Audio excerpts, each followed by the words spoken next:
Frères et sœurs, bonjour. Lelo awa à ce jour, tous allez awa na Gordon Park.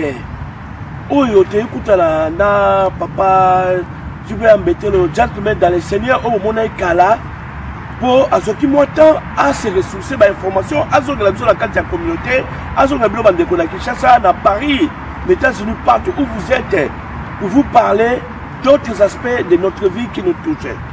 Aujourd'hui, papa JB Ambetelo va nous parler des aspects oyo et ça pour diviser vie, des aspects sociaux. Nani les gens ça là que un mot au monde a politicien va comme diviser. Qu'est-ce qui fait que les gens soient divisés? Papa JB Ambetelo, bonjour. Bonjour. Vraiment mon frère, je suis enchanté de vous retrouver, de vous revoir après autant d'années et de jours et vous avez bonne mine, vous êtes en bonne santé. Je suis fier.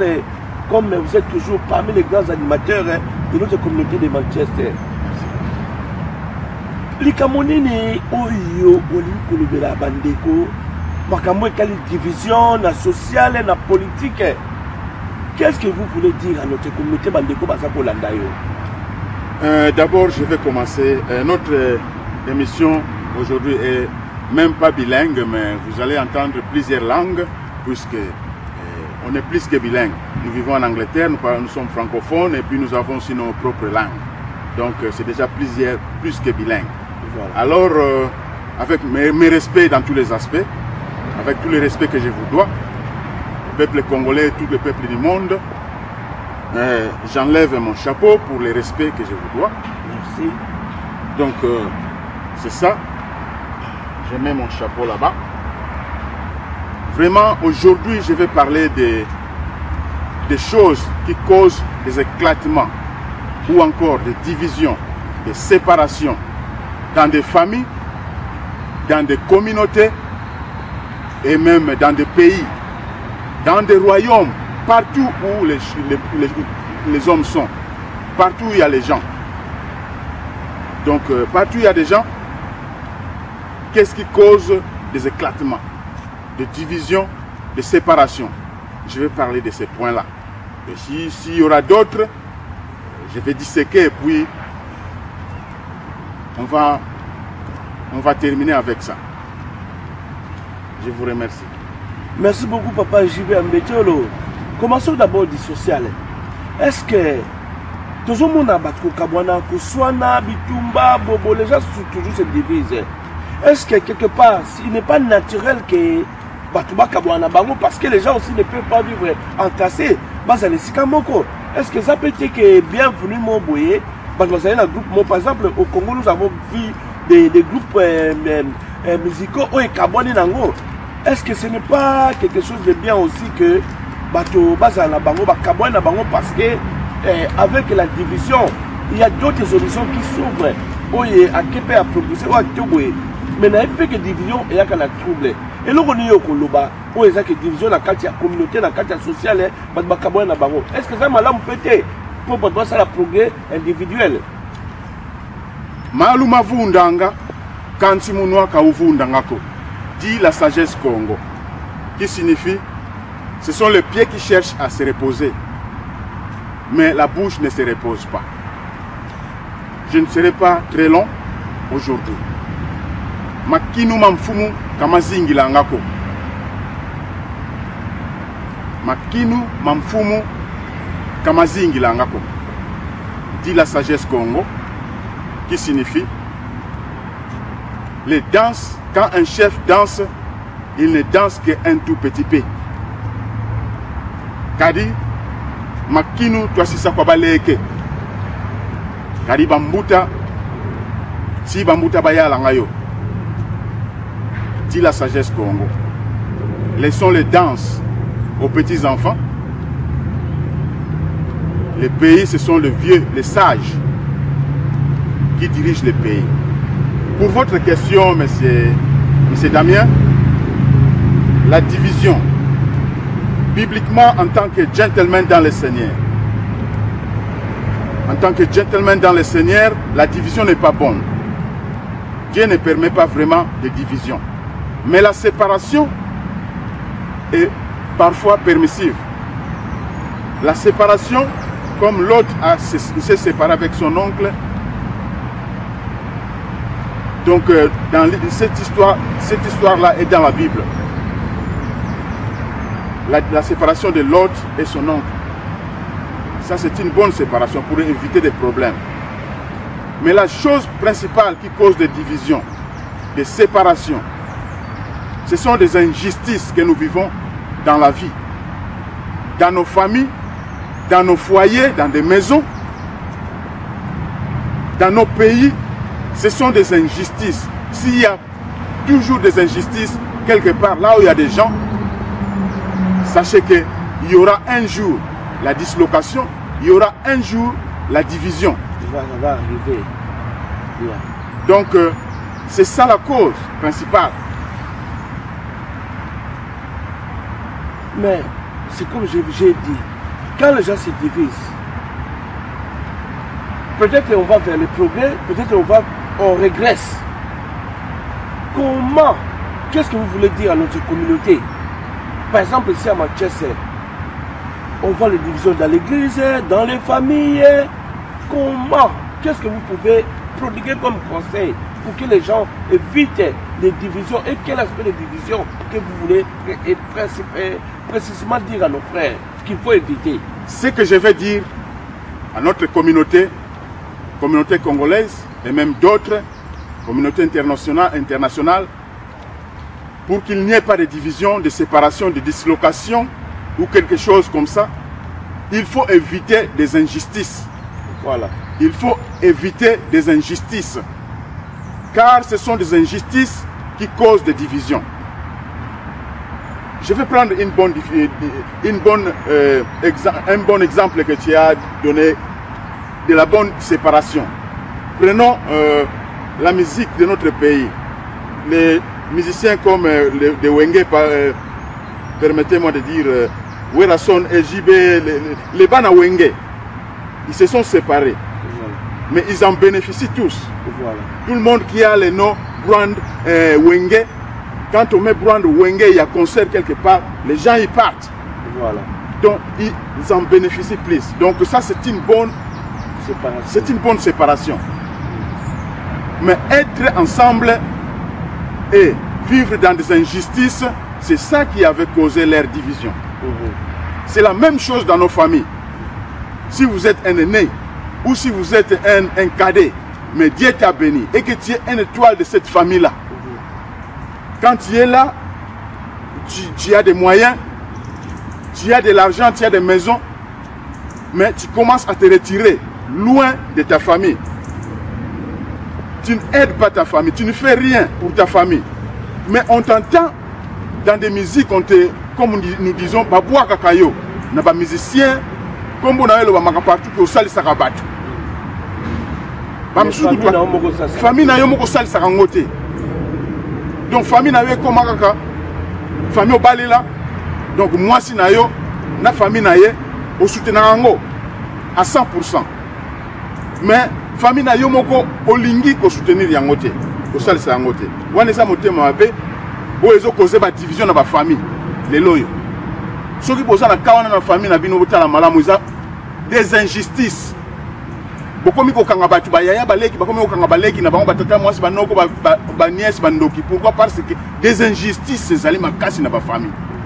Mutu altango alaki pauvre tant que là au na Afrique. Kwatu soki minerval ba bengani yo tata kokina nute nanda kwa noko kwatu nanda kwa mama leki tata mwasi nanda kwa yaya cousin ya liboso akola wa sala déjà. Mais tant au bongi na vie, allez, on a battu nyonso na bakomi bandoki. Voilà. Pourquoi? Parce que les gens baza suna moyen te bazo senga yo moi aide mo ka que non, pesa biso ta forme ya mketo bandelta commerce to tekata pilipili na kwenta na wenzi to survivre. Yo okomi ko benga ba famille na yo moko bandoki. Voilà. Tu le permets, tu dis que moi si na yo même basi muso ko influencer mibali na bango.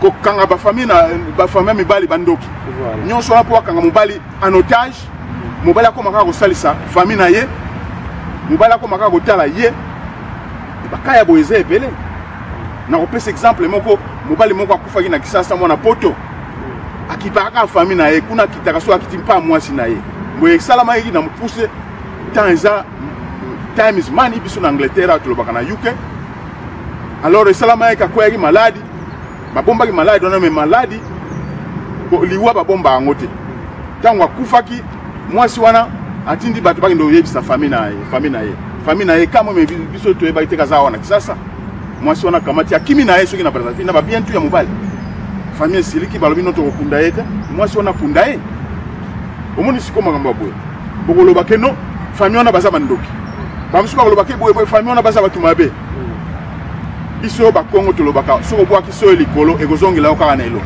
papa gentleman ndenge ozoba makambo ya division wala par exemple za moto ake na ndenge na emo mabe ya koti bobo bien gérance na ye ali ko sa batute ali sa beauté et bon siko so la tali par exemple o ezake makambo ya ko se retirer mutu musu pe division ko se créer parce que mutu amoni que par exemple dans la communauté pas azali azo présenter baba projet na ye ba misa na ye mais même dans la famille azo yazana azu conception azu idée alinga la sabato mais ba bazo comprendre été à comment la place mon beauté a combien étouffé à monique madame là s'est retiré na ngai et pour créer toujours division pour ba linga ba so msa mais alors hier à lobby que ngala présenter bino projet oui ko même sur boso mais comme vous m'avez pas compris ngala longwe na ngai ja eloko nino komona na oyo ande mwana oyo ba pe ba se retirer na bango bakawane ça la mingi même biso monde to vanda erme quelquefois tous ala mal compris voilà même na lobelaka makambo ya ba Congo biso ba Congo to lingi indépendance voilà pour buzoba eleki na kota makambo ya côté wala na deuxième va comprendre biso te pourquoi tozo senga indépendance c'est à cause des injustices voilà tata Kasavubu président Joseph Kasavubu pour kota na pouvoir za abako mute soutenir kae ba Congo donc le Lumumba baswahili batu basoutenir kae donc ezalaka bongo moi mikemki ya bikolo musubala na kati c'est vrai neti IDPS ezaya baluba c'est parti ya baluba so que comme tango ya nomination bako nommer baluba bako nommer bino bikolo mususute na lobi boy tika na onini wana to kota na aspect social nano après to ya na deuxième volet tout aspect politique merci yana lingo zongela o ngala lobi ke par exemple la carte communauté mutazaki na église mutazaki na lisanga boye azo présenter ba idée ou ça que lisanga que le bosso mais batu ba comprendre yeke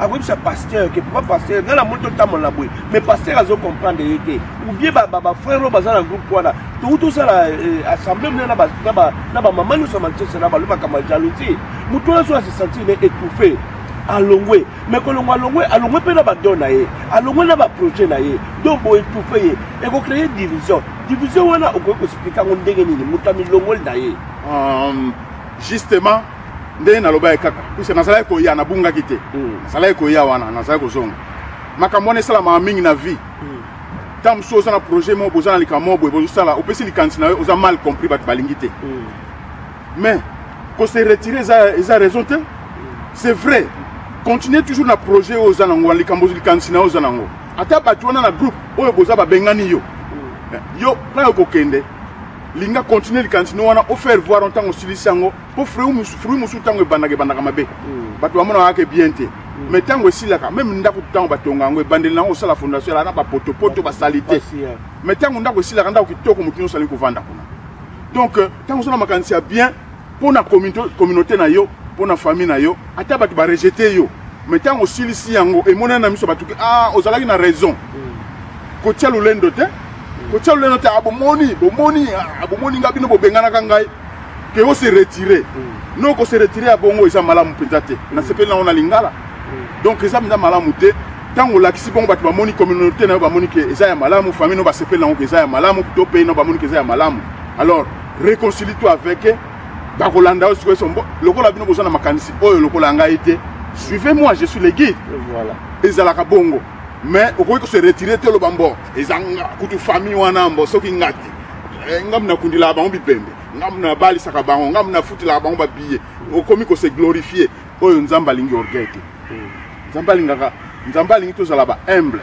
Moi en tant que gentleman dans le Seigneur na lingaka division ta mukete. Na lingaka bandeko nanga ba luba, bandeko nanga ba Swahili, bandeko nanga ba Bangala, bandeko nanga ba Congo, kutu na lobaka mu Congo no so ndeko nanga pété. Puisque ndeko nanga saka oya yokaka liloba nzambe pe asalelaka yango. Voilà, en Jésus-Christ. Congolais nyonso, tout Congolais n'est pas mon frère. Ça je le dis clairement. Et tout étranger n'est pas mon ennemi. Donc, Congolais oyo nyonso yamalamu na mabe azande konangati. Oazo si yoka liloba nzamba zo salela yango te. Azangi bolingo. Net ba na politique na ba soutenir occupation. Azabande konanga te. Mususu azo ya on ngande ko boye ngande Congolais nde buzoba na benga lokola buzoba moi faiblesse tout ça ya ko benga bat musuka eka na zande ko intel boko mi ko yambaye boko mi ko landaye boko mi ko pese ba domba biloko bani bambongo. Faut que tala iso qui suivre réellement zande ko na bino. Voilà, merci beaucoup papa gentleman. Voilà quoi pour moi mukeba la Congo ba deko besoin na biso, c'est très difficile na quoi pour gentleman dans le sens que ezaya solo tozo mona ngomba la mingi. Donc moto mosusu akolinga yo te toi ko créer division parce que yo la tsiba makamna yo bobo c'est vrai. Mais frère, moi je le dis clairement, c'est pas tout le monde qui doit être ton ami. Il faut on dit mape mutu aina yo donc on rejeter yepé. Donc moi je le dis clairement, ngala ko travailler na muto yo, a ko travailler na ngai. Ngala na zo diriger média, mais toza wala Manchester. Muto mosusu so linga média na ngai te. Ngape na olinga yo te. Église na yo, c'est pas la Manchester ko te. Na ko ya pété. Mais tu peux nous avoir suscité, tu dois continuer. Parce que division est un dégueu. Donc, il faut accepter la division que Moukalingi yote, donc, sur le Moukalingi yote, comme il faut matikaye, il faut continuer à talent dans le Zokene. Mais en tant que gentleman dans le Seigneur, voilà. Pour Moutou Ozanaye, c'est un gentleman dans le Seigneur. Voilà. Donc, je suis un serviteur de Dieu. Voilà. Ceux qui me connaissent le savent. Puisque na sala ba interview et belé na ba télévision, mingi ba nga ba interview ko tuna nga ba question na o état politique. Voilà. Social, mais ce qu'on a le bango religion sima, religion sima, makambo nzambe sima. Je suis un gentleman dans le Seigneur, je suis un chrétien né de nouveau. J'ai une église où je suis nalinga ko kinembala mongo pasteur te. J'avais dit à mon mouton on sala na église. Alors bamonaki on était dans ngai moto tchao kasi diacre na bi diacre tikana za lana diacre, mais je peux être aussi pasteur puisque mon père fut un prophète. Mon père fut un prophète Mbetolo Wanengam. Ba ba ibaki en tant que pasteur Mbetolo Wanengam. Je suis au Congo, je suis de la lignée à prophète. Tata Kimbangu c'est mon tata. To benga tata, tata Kimbangu azali azaye belé. Tata Filimbumba, Tata Ezaï Massamba, Tata Luka, tu n'as rien à dire. Merci JP, mon frère JP Abetolo, parce que tu as joué la moitié, tu as deuxième, volé au Ezakoya. Division la carte de la communauté. Mais division la carte de la communauté, ça va, on peut arranger, c'est pas voulu, c'est normal. Et ça va, moi, mon boulot, paille. Mais ce qu'on a touché, deuxième aspect, au peut que le bavard te protéger comme un message aux autres sabato. Division à niveau, il y a l'État, l'injustice, division wana. Il doit représenter déjà division au niveau, il y a mais le niveau, il y a l'écolo. Au Koloba Nini, na bande ko Congolais, au Yoba, la Manchester, la Paris, la London, toujours bazar pour l'anda, yo, les belé, awa. Division à niveau, il y a l'État. Et nous, on dit transmettre comme message. Alors, message dans la division. Pour l'État, na koloba boye. Tikana bon samwa muke sikana lekaki muke na kozonga muke wana. Dans na lobelaki ba division ya ba famille, yo mwasi obali na famille moko boye. Libala ezali mwasi na mobali kaka tende bozo koso na wana poto. Libala nzamba lobete, le mariage doit être honoré par tous. Ezate ke soko bali na mobali to obali mwana batu, okangie kaka ya yo akoma kaka ya yo botala ka sous famille ba famille te. Wana ezali mabe. Soki mobali azokipe famille na yete yoko mwasi ko sepela te ka nazui na sepele po mbongo wana ezala ya ngai to aida aka famille na ngai mwasi yebaka landanga malamu mwasi ozali mosungi ya mobali na yo mobali no soka ke na libunga zongi se na nzela ata tomboka koloba teke non sona yebisi asilikaka pena beta ngai yango nakanga nanga monoko te silukaka ba temps ya bien favorable tant aujourd'hui na mesa tout temps besoin na holiday to esika mo temps bien rappelaka ye na ndenge ya bien politesse que non famille na yo pe otalaka ya ngai mingi osungaka mwa mingi ya ngai me famille na yo pe mbulo toke mbala moko ye pa na ngai toke 10 fois koloba teke tali ngai te eza vice versa même pour na yo mobali pour famille c'est très important. Et ça, institution nous ambassade dans mon kili. Donc, moi, si, surtout, ceux qui m'ont bon, on a foyer, moi, si, aux amosungi, mini injustice, les autres, il y a un besoin de souka, nous avons même bakana na kokende liboso. Ce que ça que moi, ça que liboso, jamais famille, on va tomber la famille, moi, ça le baono. Bolé, moi, na bino, bozabandoki. Mais ce que ça le contraire. Mobali mutake liboso et comme akaka bon mié pour ça va bien allez au komi ko kende ko bunsa famille mobali pona ba bien su ko makoloba na cesse on na zo bundela bana non bana ba bundela ka bango te famille nyonso e ba ke biloko tata tiki sa ya bana biso ba kongo za bongo tata kufi to mama kufi biloko za ya bana mais yo moi siko lingate ko san kapare nango eloko mo na koloba bana tuzo bota pe na poto tout la bombe héritage awa mingi na Afrique te pour Afrique bana na biso ba okende ko vanda kuna na Afrique te je ne pense pas alors les gens qui besoin la bana qui est na likola nzete bo rendre bango tâche so vous na bien belé na Afrique pour na bana kotika bango héritage bo teka yango soki bo sala nini bo memila bango bo ya kosombila bango ba awa soki banda ko soki ba biloko nini voilà on a ngana lo ba muke ko éclaircir pour na ba foyer pour na ba socialement ba famille. Est-ce que vous avez un aspect division à niveau l'état aujourd'hui wana? Alors division à niveau ya l'état ezali clairement ndenge na solo balelo pays na biso bozo mona ndenge zo tambola pays na biso ezali lokola tata bota bana na ye atonganda kwa munene sana ba chambre belé kasi bana nyonso bana 4 ndenge to batona 4 langue nationale Bangala Baluba Baswahili na Bakongo. Alors bana 4 wana balinka ko kendo vanda na ndaku ya chambre ya liboso. Alors chambre ya liboso pe et comme ça tire comme inondé bo kombo la yango te bo futa kapete bo zalo ko ba locataire o ba futa kate.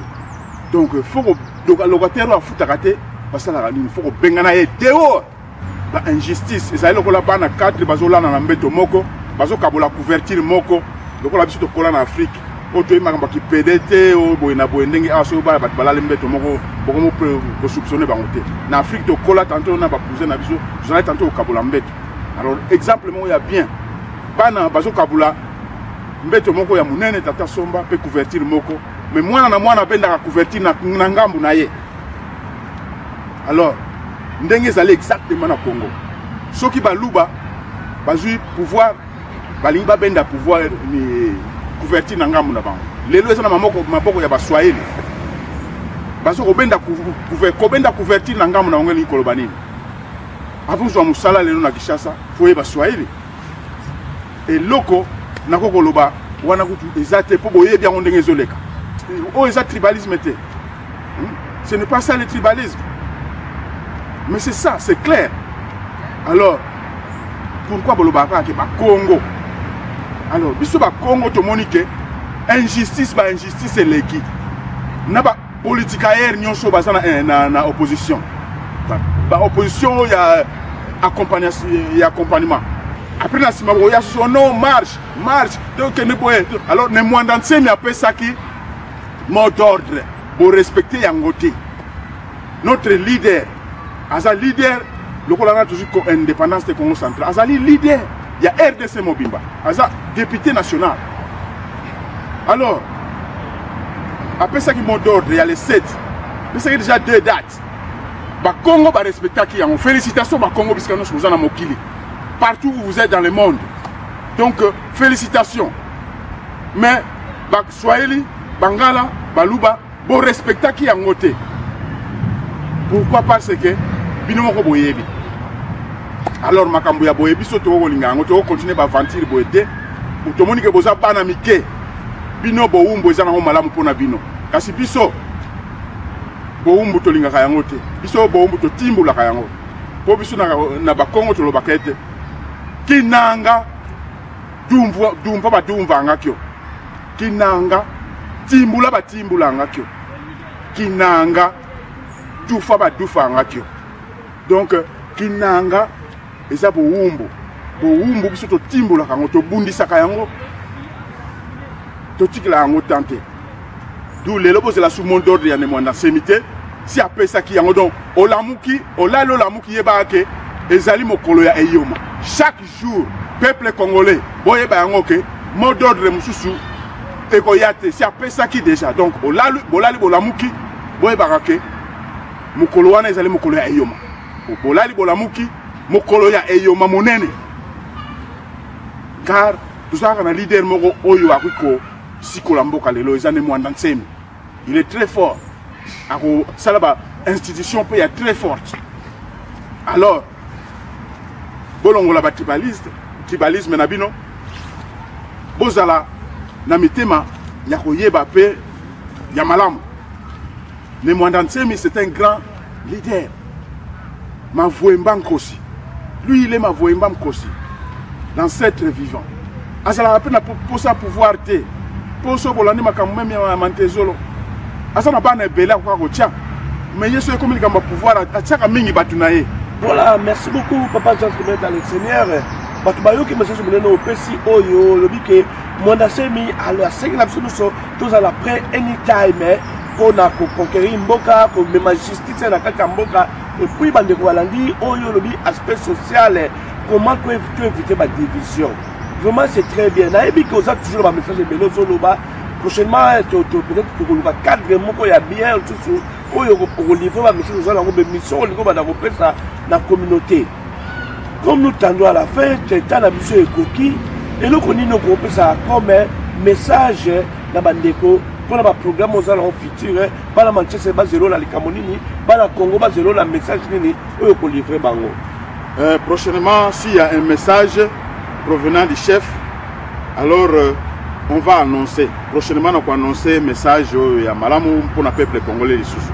Mais là on a kosenga ce que je demande est que bola kisabiso bolingo biso ba Congo c'est ba premier occupant na Congo central. Kinshasa est la ville province ya Kinshasa te. Lokuta attendez ba benga ngo Kivu central et ça Congo central. Donc bokan satike makambo Mwanda Nsemi maloba ke mukolo to kusilika so bozo continuer boye to ko benga na Bangala to ko benga na Baluba to ko benga na Baswahili po mboka na tola na problème ba nationalité multinationalité ba ivoirien ba sénégalais ba mindele ba vanda na biso en harmonie to vanda na bango bien mais problème ezala kaka bikolo auto za biso to constituer Congo Bangala Baluba Baswahili ba Congo donc biso ka problème ezala kaka wana bala na ivoirienne bala na ekolo musuza na problème te mais bala kaka muluba bakome Coca-Cola yo na nzoto tout ça est-ce que ça na mbongo est-ce que bikolo wana to lingango wana mutabandundu wana boye iloko na to lingango te makambo normal fal to vandila yango wana que conférence mo boye to réunion mo boye to abolir makambo tribalisme que osali compagnie sokoza ya famille alors o engager ma membre famille mais soko osali compagnie to business o ezake ya mutu nyonso engager batu ya bikolo nyonso ndenge moko pe na politique que okomi ndenge Kasavubu asalaka bongo ba premier ministre ya Kasavubu ministre ya Kasavubu la batu bikolo mususu mais batu bazui pouvoir bazwaka pouvoir sima ya Kasavubu bayena ba injustice après ba kosila ka ono ba Kongo nde baza ba tribalisme alors que ba grand tribalisme ezalinde bango Mobutu ba général nyonso Bangala mais malgré ça mais bango ka ba bomba na suka bango ka ba trairaye mayela ke na okuta na Laurent ayeko ebsege no vie elongwano kaka ale ba entourer ba bete assassinate drum alors na ba esprit bozana ngwana ko Bangala lelo ba yuma cela ko yo Bangala na kala bazalaka bato bilombe mais lelo Bangala ba Kongo nde ba koma bilombe alors wana ezakutu na tina te yo ozana ona no mobesu na no telite mo na lia ezate obenga Nemwanda Nsemi bin Laden qui est ozana no mobesu na no telite soko télé peut-être na nga ko lia pour na sa moi ça zemite alors pour na koebisa que article 64 et l'obinine tant que ça article 64 yo congolais ya solo je ne te soupçonne pas que on dépose na nyonso ya congolais okere ko benga longia Congo okere ko benga Bin Laden Faites attention. Faites attention. Vous avez bikolo bolingi qui collabore trop. Bolingi ba même dans le film bolingi bozala ba bato ba la balanda la sima sima. Ba figurant. Papa, gentleman. Alors, peut-être la monsieur comme Yasuka. Conclusion de groupe ça pour le monsieur parce que vraiment comme Yasuka. OK, merci beaucoup. Donc laissez les injustices. Message nanga Yasuka ezali to za na bolingo, to za na unité. C'est vrai, mingi ba oh mboka na école moko te muteko ego liberango. Unité, bozo ganga unité mais na coin boza bikolo bozo landa bozo lingana na bikolo. Même bala ezo kufa wa pona nini ba toujours bala na bikolo différente. Toujours bala na bikolo différent. Alors tous en a unité pe ya solo bolingo ezala surtout na biso ba Congo bola biso bolingo. To ba keto bolingi biso. Alors moi si Kolingi était un jour à Rotikayo, à Roloba na lingi na indépendance na lingi na boya ngai libalo puisque bolinga ngai te. Boza na Congo na Kinshasa bozo samaka monnyonso na Kisasa mais bozo bouffer mbongo ya l'état, bozo tonga pe na Congo te. Bozo songa ndako na ba à l'étranger et puis tout ça ndenge moko te. Tout ça différent. Mu Congo soka bonga zu mbongo ata yibi mbongo na l'état. Moto yiba kapete. Po biso tana nzambe oto bangaka. Surtout uta na na likolo ba cousin juif alors to bon saramboka na biso ba ville nyonso eza na Congo central biso ba Congo ba Congo to tonga yango mais bikolo mususu oyo bozo mbongo mbango ke somo ba cité mobimba mobutu asomba cité mobimba na Maroc Katumba Mwake Muswahili asomba cité mobimba so na Afrique du Sud pa mu Congo soka zimbongo atonga na mboka na ye et puis azonga na mboka na ye. Voilà la mentalité. Bolinga tout sangana, tout temps ça Congo n'endenge ya bien. Alors, on a tout ça bien. L'amour forcé tout comme sango, l'amour d'amour. Mariage forcé plutôt tout comme son mariage d'amour. C'est ça, rien que ça. On a tout bon ça tout vivre ensemble qui mia na RDC na biso et longo na esengonions. To prospérer yango, mais ce qui kaka basé à bana mikezo continuer na bino. Toko Panzaki Mbambala yango. Ce n'est que ça. Voilà, frères et sœurs, merci beaucoup d'avoir prêté attention au message gentleman dans le scénaire. Le moment où on a Gorton Park, mais to bon sa émission mususu oyo koya otozala vraiment na salon place à malamu oyo comme deuxième édition de Salle de Park. Prochainement tozala la bino na kati ya salon parce que kitoko pourquoi pas na kati ya studio na ou bien na kati ya parce que Seigneur vraiment to aloba pepele makambo oyo azalango. Bino bandeko, vous mes frères, vous qui nous suivez, Manchester Congo c'est pour vous. Consultez-nous, écrivez-nous si vous avez des messages à livrer notre communauté. Voilà pour aujourd'hui, donc on est obligé, faute de temps, de vous laisser. Nous vous présentons toujours des émissions de 35-40 minutes. Le temps est consumé. On viendra avec notre idée prochainement. Pour aujourd'hui, nous vous disons au revoir. Merci, bye. Merci. Mes respects dans tous les aspects. Que Dieu vous bénisse tous. Je vous aime bien. Merci. Quand tu m'appelles à la tête, qui m'y a à la nabino. Ici, God bless you.